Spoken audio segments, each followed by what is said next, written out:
5 علامات تقول لنا ان الدايت بتاعنا غلط حتى لو بنخس. اول علامه ان انا حاسس بتعب ودوخه باستمرار، ده معناه ان جسمنا مش واصل له طاقه كافيه. تاني علامه ان انا عندي نسيان، بحس بعدم تركيز، مود وحش، ده بيكون سببه ان الدهون الصحيه والسكريات المعقده قليله في الغذاء بتاعنا. تالت حاجه في تساقط شعر، في بهتان في البشره، ده معناه ان البروتين والفيتامينز في الاكل بتاعنا قليل.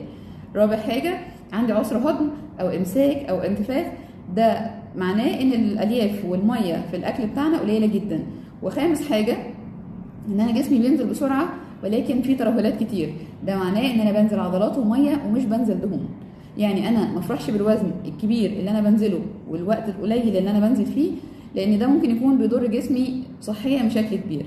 اهم حاجه ان الدايت بتاعي يكون متوازن، فيه العناصر الكافيه من البروتين، من الالياف، من الفيتامينز، من الدهون الصحيه، من الكربوهيدرات المعقده، بالنسب اللي جسمي محتاجها. يعني احنا بنشوف الوزن بتاعنا والطول ونعرف السعرات الحراريه، نعرف جسمنا محتاج حصص من الطاقه قد ايه من المكونات الغذائيه، وابتدي اقسمها على مدار اليوم.